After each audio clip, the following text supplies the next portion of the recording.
Welcome back. Here's the Kovacs report. It's time to take a look at the new Avengers. Yes, issue 2 has arrived by Humphries and Lima. Issue 1 was good fun with a few reservations, but good enough to check out issue 2. And that's what I'm going to do right now. I'm going to take a look at it page by page. I'm going to give you my thoughts. As you must be bored of hearing right now, if you watch my videos, please read the book beforehand if you don't want it spoilt. Like the video if you like the video, and subscribe. 80% of people who watch the channel don't subscribe. Just subscribe, guys. It would be great.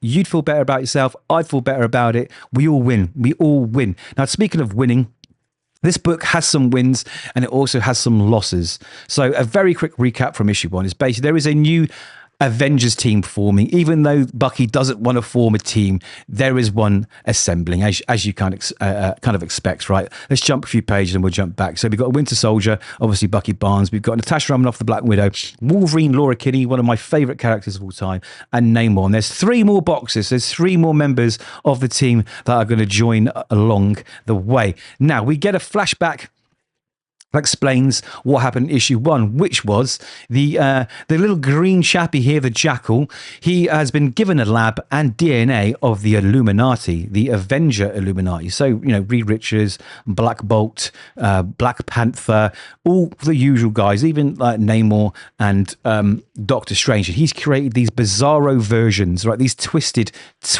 messed up versions of some of the greatest Avengers ever. Right, and Buck and his team, for some reason, I can't remember why, they've tracked down this lab and they're trying to put a stop to it. Now, in the melee and the battle, the whole place has been destroyed, and we meet them again in issue 2, facing off against each other. Now, Black Panther, he's like, dude, I've got my freedom. I'm out of here. So he runs off. So that's one out in the wild that they've got to track down, but not before slicing up Laura Kinney. Yeah, not a friendly chap.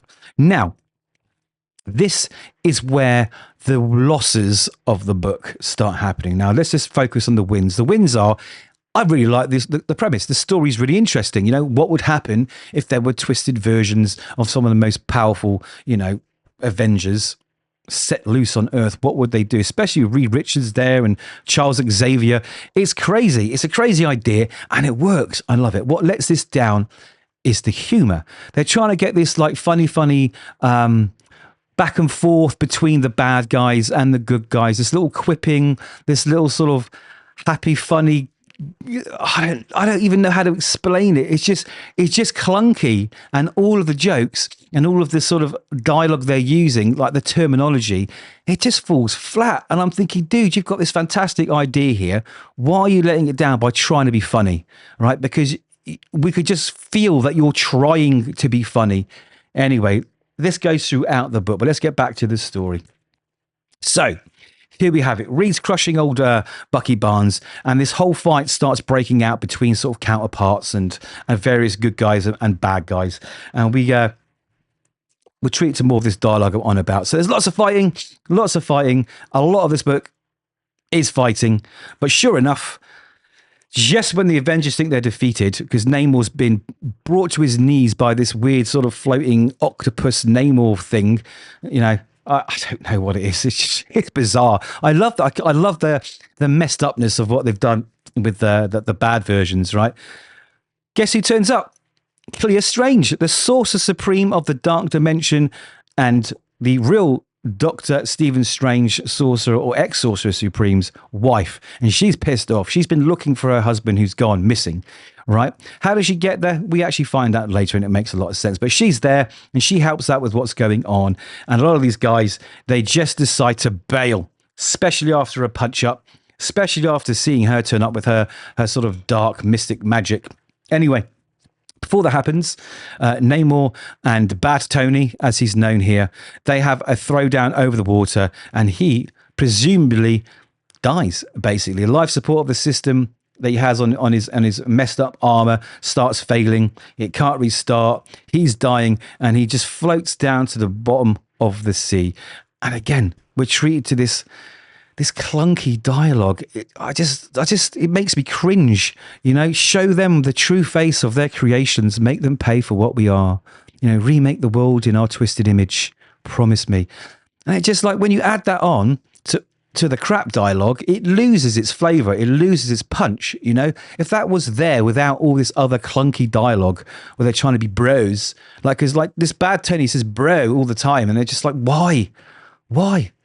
Anyway, the team trying to enlist old Clea, and after this moment where Laura and Namor have a little slice and dice moment, and she spouts out some dumb dialogue. Like, I mean, look, let's do it again. Look, they have an argument, right?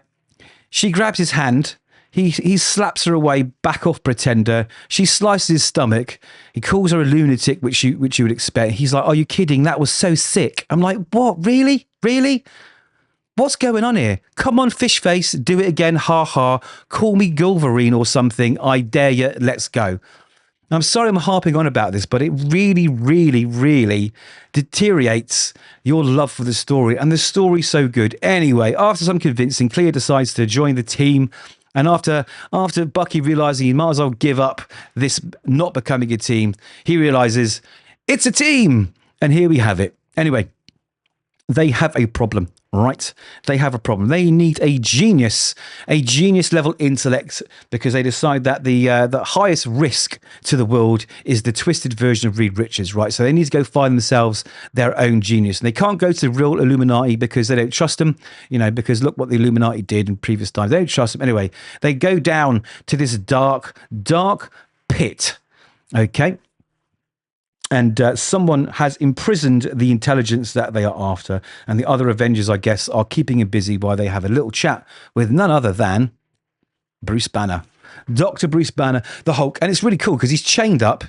He's got all these vines and things that are sort of grown in and out of him, spikes, so he can't move. It says class in session. So I don't know.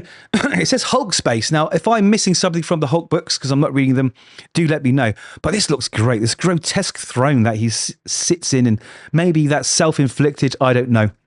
But it's gruesome, and I love that page. So again, do I like the story? Absolutely. Do I think it's really cool? Yes, I do. Do I like the characters? Yes, I do. Do I like the dialogue? No, I don't. And that's the only thing that really lets this down. Other than that, I'm still going to read it. I want to know what happens. He's got me hooked.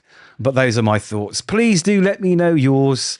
I will read all of them and reply to all of them. Always open to conversation if you think I'm wrong. But until next time, read more comics and look after yourselves.